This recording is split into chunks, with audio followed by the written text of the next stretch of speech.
अस्सलाम वालेकुम दोस्तों, मेरा नाम कुदस भट्ट। इस वीडियो में आपके साथ मैं क्रिप्टो मार्केट की ताज़ा तरीन अपडेट्स, न्यूज़ और कुछ इन्फॉर्मेशन आपके साथ शेयर करता हूं।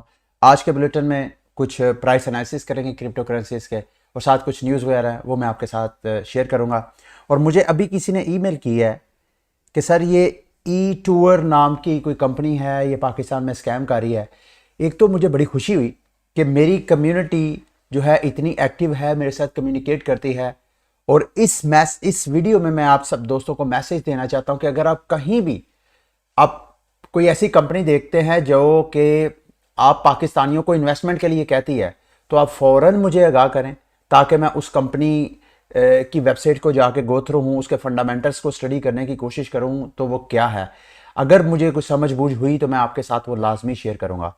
और दूसरा, आपसे ये रिक्वेस्ट करना चाहता हूँ कि जब कभी आप मुझे किसी वेबसाइट से मतलब प्रोजेक्ट से मतलब आगाह करने लगे कि मैं उसको रिव्यू करूं, तो मुझे उसका लिंक तो दें। बंदा खुदा, आपने मुझे ईमेल कर दिया ई टूर, मैं ई टूर पे लिख रहा हूं तो मुझे तो कोई लिंक नहीं मिल रहा। तो आप हमेशा रेफरेंस के साथ मेरे साथ कांटेक्ट किया करें ताकि मुझे ट्रेस करने में, ट्रैक करने में आसानी हो। कल मैंने आपको बिटफाइनेक्स से मुतल्लिक जब न्यूज़ शेयर की तो साथ मैंने आपको बताया कि इनका जो टोकन है लियो, अगर तो उधर से इनको 94,000 के करीब जो बिटकॉइन मिलना है अमेरिका की तरफ से, अगर बिटफाइनेक्स को मिल जाता है और मिलना, इसमें थोड़ी सी कंफ्यूजन ये है कि बिटफाइनेक्स ने जब 2016 में ये स्कैम हुआ था, $1 लाख से ज़्यादा बिटकॉइन हैक हुए थे, तो उस वक्त उन्होंने अपने क्रेडिटर्स को, अपने यूज़र्स को तो दे दिए थे। अब अगर बिटकॉइन इनको वापस मिलते हैं बिटफाइनेक्स को, तो ये सारी की सारी सोल प्रॉपर्टी होगी बिटफाइनेक्स की अपनी। और साथ मैंने कल आपको बताया कि अगर इनको मिल जाता है तो इन्होंने ऑलरेडी अपनी वेबसाइट के जरिए इन्फॉर्म कर दिया, अनाउंस कर दिया कि ये वो सारे का सारा बिटकॉइन उसको 1.5 सालों के अंदर अंदर उसका, इनका अपना जो टोकन है लियो, उसको बाय करके उसकी बर्निंग करेंगे, यानी बाय बैक करके उसकी बर्निंग करेंगे। तो अगर ऐसा होता है तो इसकी प्राइस जो है वो पंप होगी। साथ मैंने कल आपको बताया था कि मेरा खुद इंटरेस्ट है कि क्यों ना इसमें भी थोड़ी सी इन्वेस्टमेंट कर दी जाए। मैं अपनी ज़ात की हद तक बात करना चाह रहा हूँ और ये मैं आपको बताता चलूँ। दोबारा आपने मेरी किसी भी इंफॉर्मेशन को, पिछली भी जितनी वीडियोज़ हैं, अभी भी जो वीडियो मैं बना रहा हूँ उसमें और आइंदा आने वाली वीडियोज़ में भी, किसी भी मेरी इंफॉर्मेशन को आपने फाइनेंशियल एडवाइस नहीं लेना। मेरा मकसद सिर्फ और सिर्फ आपको एजुकेट करना होता है। तो मैं खुद वेट कर रहा हूँ कि इसकी प्राइस जो है दोबारा डंप हो। अगर तो इसकी प्राइस आ जाती है नीचे $6 के नीचे नीचे, तो शायद मैं थोड़ी सी एंट्री लूँ। और कल मैं आपको बता रहा था कि मैं इसकी प्राइस के डंप होने का इंतजार करूंगा। तो देखें, इतफाक से जिस जिस बंदे ने यहाँ से नीचे से बाय किया होगा $3 $4, अब वो सारी प्रॉफिट टेकिंग हो रही है। तो अभी कल से ये डेली का चार्ट है, देखें कल भी इसी तरह इसकी प्राइस डंप हुई और आज भी अभी तक इसकी प्राइस जो है वो डंप हो रही है। अब नीचे चूंकि इसकी कोई रेजिस्टेंस वगैरह नहीं है, कोई सपोर्ट नहीं बनी है, जो नेक्स्ट इमीडिएट सपोर्ट इसकी नज़र आ रही है वो ये तकरीबन $5.45 46 के करीब है। तो अगर आपने मतलब अगर मैं खुद बाय करना चाहूँ तो मैं इस प्राइस पे लियो जो है वो बाय कर सकता हूँ। लेकिन मेरा ख्याल है लियो बाय करने की शायद टेंशन ये है कि बिटफाइनेक्स पे अकाउंट बनाएं। मैं इसको चेक करूँगा कि OKX पे, बाइनांस वगैरह या दीगर जो एक्सचेंजेस हैं वहाँ पे ये टोकन लिस्टेड है या नहीं है। तो इसके अलावा अगर तो ये इथीरियम का टोकन है तो फिर इसको हम यूनिस्वैप के जरिए भी कर सकते हैं, या अगर किसी और ये ब्लॉकचेन का टोकन है तो उस ब्लॉकचेन का अपना कोई डेक्स होगा तो शायद इसको उस डेक्स के ऊपर भी हम बाय कर सकें। अच्छा, उसके बाद SLP के बारे में मेरे से पूछा जा रहा है। SLP की प्राइस जो है मुसलसल पंप कर रही है, और ये पंप क्यों कर रही है वो मैं आपको पिछले कुछ बुलेटिन में ऑलरेडी जो हफ्ते से अपडेट करता आ रहा हूँ कि इनकी जो इकोनॉमिक मॉडल है सारा, वो सारे का सारा चेंज हो रहा है। और एक वक्त था कि ऑक्सी इन्फिनिटी के साथ जो बड़ी बड़ी कंपनीज हैं वो पार्टनरशिप करने के लिए रजामंद नहीं थी। वो कह रही थी जी कि आपका इकोनॉमिक मॉडल सही नहीं है, ये बिजनेस आपका कोलैप्स हो जाना है। और बिल्कुल ऐसा ही हुआ। इसकी जो ऑक्सी इन्फिनिटी का बिजनेस मॉडल है आहिस्ता आहिस्ता क्रैश होता गया। उसकी वजह ये थी कि इन्होंने जो SLP की मिंटिंग, SLP की जो फार्मिंग, रोज जो उसकी सर्कुलेशन थी वो बहुत ज्यादा थी। सप्लाई रोज बहुत ज्यादा, तकरीबन 280 मिलियन रोज SLP टोकन जो है वो माइन हो रहे थे, उसकी सप्लाई इंक्रीज हो रही थी।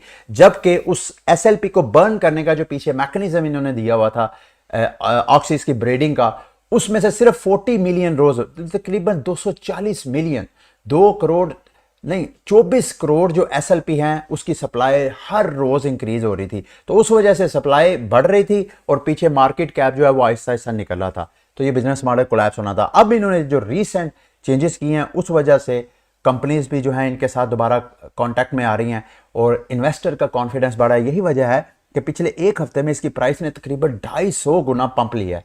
अब मेरे से आप लोग सारे पूछ रहे हैं कि क्या ये 5 सेंट तक जाएगा या नहीं। देखिए, मुझे तो इस बारे में कुछ कंफर्मेशन नहीं है, क्योंकि जैसे ये बिजनेस ऊपर जाता है उसी तरह ये बिजनेस नीचे भी एकदम कोलैप्स कर जाता है। ये पीछे जो इसने पंप लिया था तकरीबन ये 15 सेंट तक गई थी, सॉरी 13 सेंट तक इसकी प्राइस, 14 सेंट तक प्राइस गई है। और उसके बाद ये देखे विद इन 2-3 मंथ्स इसकी प्राइस जो है डंप हो गए फिर नीचे आ गई है। इस वक्त जब मैं वीडियो बना रहा हूं तकरीबन 3 सेंट के करीब ये ट्रेड हो रही है। तो 5 सेंट एक साइकोलॉजिकल रेजिस्टेंस आपको लाजमी नजर आ सकती है, क्योंकि हर दूसरा तीसरा बंदा जो है ऐसे फील हो रहा है कि वो 5 सेंट की प्राइस को टारगेट करके बैठा हुआ है। तो जैसे ही 5 सेंट के करीब प्राइस ने जाना है तो इसमें से अच्छा खासा सरमाया जो है फिर दोबारा निकलेगा। लेकिन प्राइसेस जो है, इसका मैकेनिज्म जो है वो डिमांड एंड सप्लाई पे होता है। अगर लोग जो हैं वो कैश आउट करवा रहे होते हैं तो जाहिर बात है कोई ना कोई नया बायर आ रहा होता है, तो ही लोगों से वो जो लोग बेच रहे होते हैं उनसे वो खरीदता है। तो बायर की क्वांटिटी ज़्यादा होगी तो ये 5 सेंट की रेजिस्टेंस को भी ब्रेक करेगा। मेरा मानना ये है कि ऑक्सी इन्फिनिटी की स्टेबिलिटी के लिए ज़रूरी है कि उसकी जो SLP की प्राइस है वो कम अज़ कम 5-6 सेंट से लेके वो 8-10 सेंट की रेंज में रहेगी, तो इसके ऊपर जो इन्वेस्टर है बिलीव करके इसके ऊपर चलेगा। मुमकिन है जैसे कि इन्होंने 60% जो सप्लाई है SLP उस पर कट लगाया है, उससे SLP की प्राइस जो है मैं आहिस्ता आहिस्ता बूम करती नजर आए, और साथ इनके ऊपर जो मजीद गेमिंग लॉन्च हो रही हैं वो भी इसकी प्राइस को पंप करे। और दूसरा, ये एक बड़ा हैरानकुन एक सिचुएशन है, इनका सीजन 20 लॉन्च हो गया। अब जब मैं वीडियो बना रहा हूँ इस वक्त इनकी गेम के ऊपर कोई बंदा भी एडवेंचर मोड प्ले करके अर्निंग नहीं कर सकता। इन्होंने जो डेली टास्क पे SLP अर्निंग का सेटअप किया हुआ था वो भी खत्म कर दिया है। अब सिर्फ और सिर्फ जो अरीना मोड में गेम प्ले करेगा उसी को SLP टोकन मिलेगा। लेकिन हैरानकुन तौर पे मैं देख रहा था कि इनकी मार्केट प्लेस पे लिस्टिंग होना तो ये चाहिए था कि जैसे ही एडवेंचर मोड से अर्निंग खत्म हुई, डेली टास्क से खत्म हुई, तो जो लो स्किल्ड प्लेयर थे उन्होंने पैनिक होकर सेल ऑफ करना था। तो मैं ये एक्सपेक्ट कर रहा था कि यहाँ पे मार्केट प्लेस पे ऑक्सीज की तादाद जो है तकरीबन 1 मिलियन तक चले जाएगी। लेकिन हुआ क्या, 6,30,000 थी लास्ट टाइम जब मैंने इसको वॉच किया, तो 6,30,000 से कम होकर 5,83,000 ऑक्सीज लिस्टिंग हुई है। इसका मतलब है कि लिस्टिंग कम हुई है, हालांकि मेरा एनालिसिस ये था कि लिस्टिंग ज्यादा होगी। इसके अलावा डैशबोर्ड पे जाएं तो नॉर्मली जो इधर ट्रेड हो रही थी लास्ट टाइम जब मैंने वॉच किया था 24 घंटों में तकरीबन 50,000 के करीब ऑक्सीज जो है वो सेल आउट रही थी।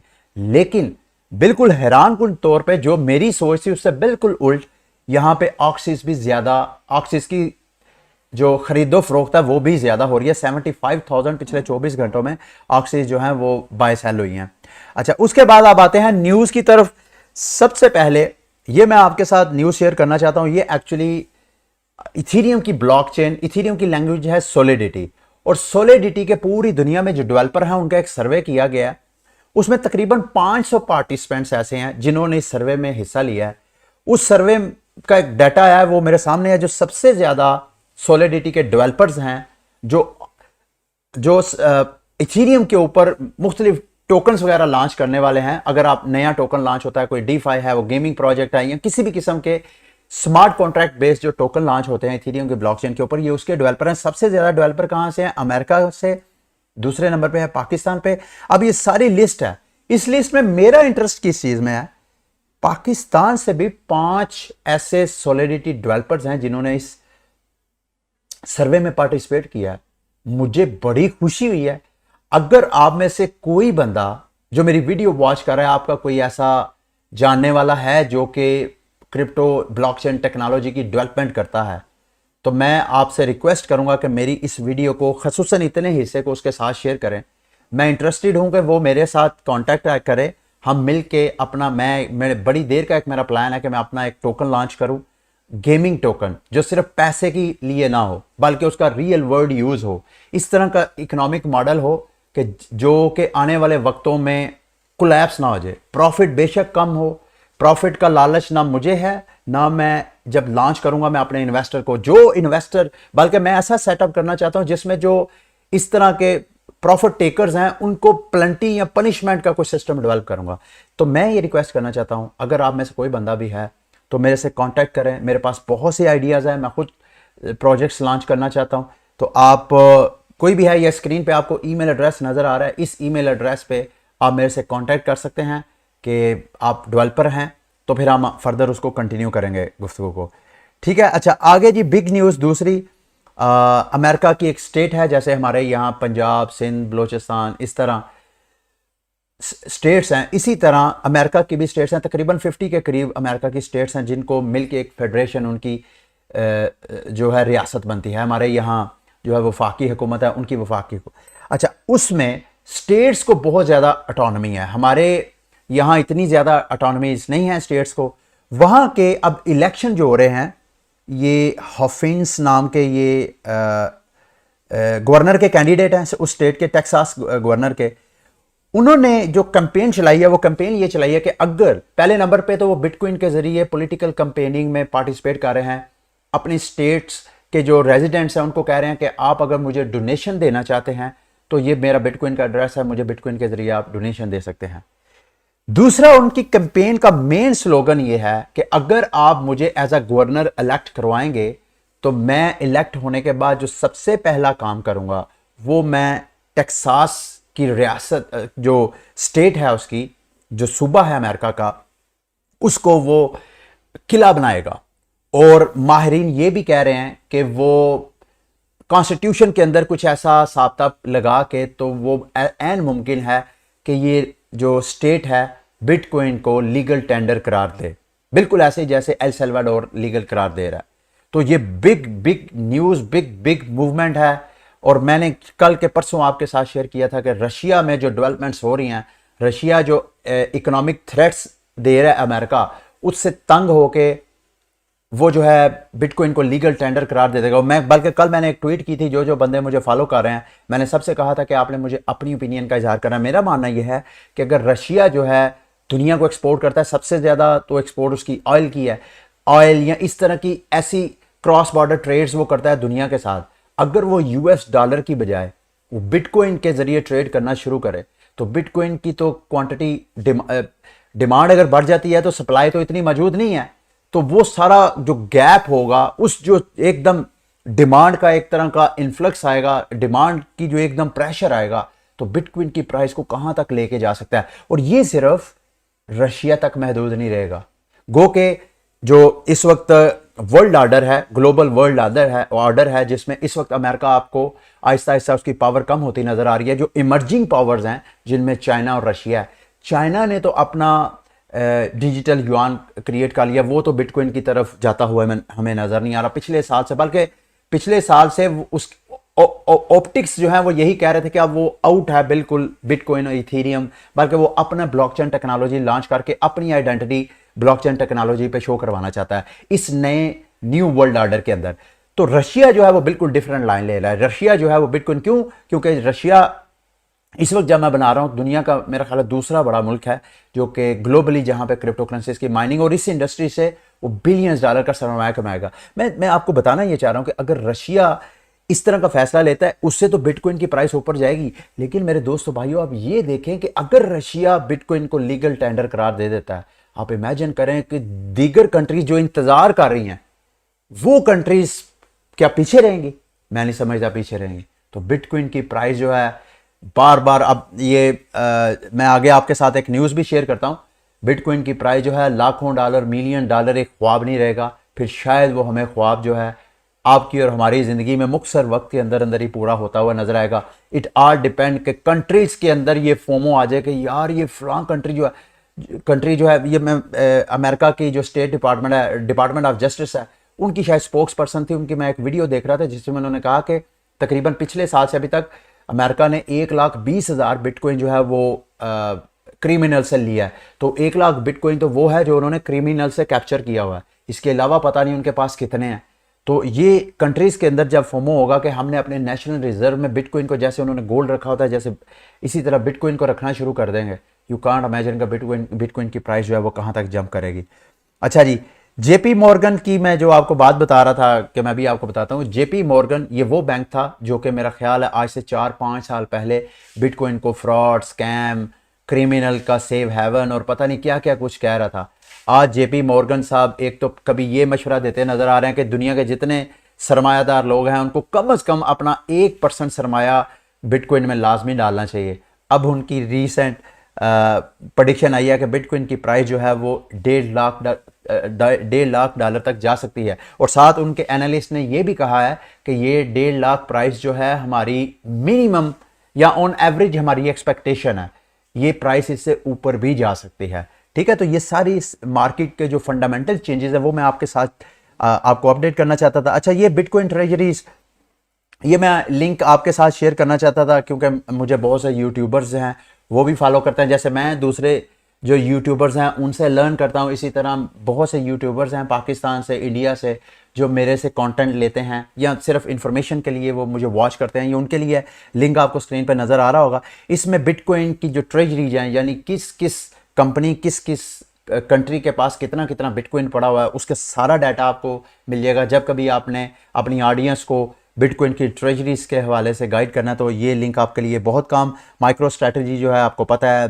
माइकल सेलर की है, उसके पास 1,25,051 बिटकॉइन है। उसके बाद टेस्ला, इलन मस्क के पास 43,200 है। ये सारी डिटेल है, बाकी ये सारी वो कंपनीज हैं जिनकी लिस्टेड है। उसके बाद ये पब्लिकली ट्रेडेड कंपनीज हैं जिनके पास बिटकॉइन पड़ा हुआ है, ये तो बहुत कम है, किसी के पास 100 है, किसी के पास 200 है। अच्छा, ये प्राइवेट कंपनीज हैं जिसमें एम्प्टी गॉक्स आपको याद होगा जिसका स्कैम हुआ था 2014 में, 1,44,000 जो है वो बिटकॉइन पड़ा हुआ है। ब्लॉक वन उसके पास 1,64,000 बिटकॉइन है।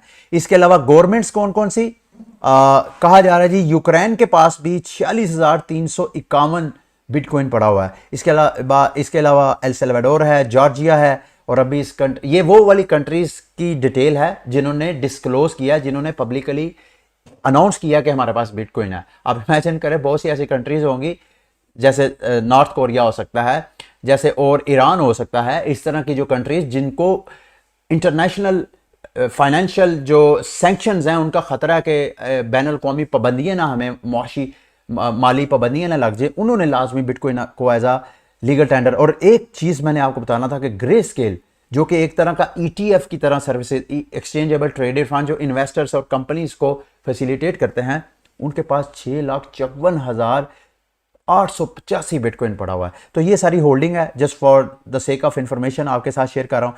अच्छा जी, गुच्ची और एक और हाँ सैमसंग, इन दोनों ने मेटावर्स के, गुच्ची ने इन्होंने मेरा ख्याल है इन्होंने जो सैंडबॉक्स है उधर अपनी एक मेटावर्स में लैंड बाय की थी, और उसमें गुच्ची ने क्या किया, Gucci will launch its own virtual world on digital real estate platform the sandbox. Sandbox के ऊपर ये करेंगे, क्यों करेंगे, the sandbox has purchase on, और इन्होंने अभी डिस्क्लोज नहीं किया कि जो इन्होंने इन्वेस्टमेंट की है सैंडबॉक्स के अंदर वो कितनी बड़ी की है और ये क्यों की है, ये मैं आपको बताता हूँ। आपको शायद अगर आप मुझे काफ़ी देर से फॉलो कर रहे हैं तो आपको मैंने बताया था कि सैमसंग ने डिसेंट्रलैंड, जिसका टोकन है माना, डिसेंट्रलैंड में एक अपनी लैंड बाय की है।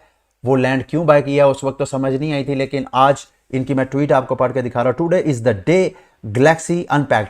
अब गैलेक्सी ने जो डिसेंट्रलैंड में अपनी लैंड बाय की थी, उस लैंड के ऊपर ये अपनी जितनी नए नए प्रोडक्ट सैमसंग लॉन्च करेगा उसकी अनबॉक्सिंग करेगा। और ये जो इवेंट है इसमें तकरीबन 1 लाख ऐसे अफराद जो कि मेटावर्स के अंदर इंटरेस्टेड है, उन्होंने 1 लाख लोगों ने इनकी अनबॉक्सिंग को देखा है। तो एक तरह की ये फ्री एडवर्टाइजमेंट है, इन्होंने वन टाइम इन्वेस्टमेंट कर दी है। ये दूसरी तरह का ये भी सिग्नल है कि आने वाले वक्तों में जो दीगर प्रोडक्ट और सर्विसेज प्रोवाइड करने वाली कंपनीज हैं वो भी इस तरह के मेटावर्स के जो प्रोजेक्ट्स हैं, दैट सैंडबॉक्स, दी सेंट्रलैंड, इन प्रोजेक्ट्स के ऊपर इन्वेस्टमेंट करेंगे। और अगर इन्वेस्टमेंट मजीद करेंगे तो इनकी प्राइसेज जो है आने वाले वक्तों में होपफुली ऊपर जा सकती है। उसके बाद जी एक और प्रोजेक्ट है, farmer domino pizza vice president ने एक डाओ ज्वाइन किया है। अब ये मैं आपके साथ न्यूज क्यों ज्वाइन किया है, क्योंकि डाओ का नाम क्या है, फ्राइज डाओ, यानी फूड से रिलेटेड जो फ्रेंचाइजीज हैं, फूड से रिलेटेड जो बिजनेसेस हैं, उनको वो डाओ में कन्वर्ट करना चाह रहे हैं। डाओ क्या होता है? डिसेंट्रलाइज ऑटोनोमस ऑर्गेनाइजेशन, जिसका मतलब ये है कि उस कंपनी का कोई मालिक नहीं होता, जिसके पास उसका टोकन होता है वो उसका फैसला साजी में एक उसका पार्टनर होता है, एक उसका अहम हिस्सा होता है। तो डाओ का मतलब ये मैं आपको दूसरे लफ्जों में बताना ये चाह रहा हूं कि इस तरह अब आहिस्ता आहिस्ता जो छोटे छोटे बिजनेसेस हैं उसके अंदर भी जो ब्लॉकचेन टेक्नोलॉजी है उनको भी वो डिसरप्ट करना चाह रही है।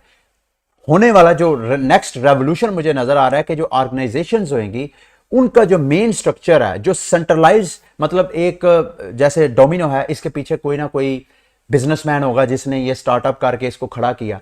अब आने वाले वक्तों में हमें ऐसा नहीं नजर आएगा, हमें कंपनीज भी ऐसी नजर आएंगी, बेशक वो फूड सप्लाई है, बेशक कोई भी और इंडस्ट्री है, उस इंडस्ट्री के जो ऊपर बैठी चीजें हों वो सेंट्रल बॉडीज नहीं बल्कि वो डिसेंट्रलाइज हो जाएंगी। और उससे क्या होगा? उसमें ट्रांसपेरेंसी आएगी, उसकी गवर्नेंस, उसकी परफॉर्मेंस इंक्रीज होगी। क्योंकि जब कभी फैसला साजी जो है वो महदूद चंद अफराद और चंद दिमाग तक महदूद हो जाती है तो वो कंपनी जो है ऊपर भी जा सकती है और वो आहिस्ता आहिस्ता जो है वो डिक्लाइन भी कर सकती है। होता यह है कि जब बिजनेस को बंदा स्टार्ट करता है आहिस्ता आहिस्ता उसके विजन की वजह से ऊपर जाती है, आहिस्ता आहिस्ता जब उनकी नस्लें जो हैं अगली नस्लें आती हैं तो उसी विजन के साथ अगर नहीं चलती हैं तो बिजनेसेस कोलैप कर जाते हैं। बहुत ऐसे बिजनेसेस हैं, सॉरी बहुत कम ऐसे बिजनेसेस हैं जो कि नस्ल दर नस्ल चलते आ रहे हैं। अगर रेशो की तादाद देखी जाए तो शायद कुछ परसेंट ऐसे होंगे जो कि सक्सेसफुल बिजनेसेस हैं जो कि जनरेशन बाई जनरेशन चल रहे हैं, और ज्यादातर जो तादाद है वो लूजर्स की है। बिजनेसेस आहिस्ता आहिस्ता दम तोड़ जाते हैं। उसकी वजह यह है कि कुछ सिस्टम जो है डिसेंट्रलाइज नहीं है। अगर हम सारी कंपनीज को डिसेंट्रलाइज कर दें तो इनकी जो प्रोग्रेस है ओवर द टाइम वो इंक्रीज ही होनी चाहिए। ठीक है, ये था आज का बुलेटिन। उम्मीद करता हूं कि आज का बुलेटिन भी आपके लिए इंफॉर्मेटिव रहा होगा। अगली वीडियो तक के लिए मुझे इजाजत दें। अल्लाह हाफिज।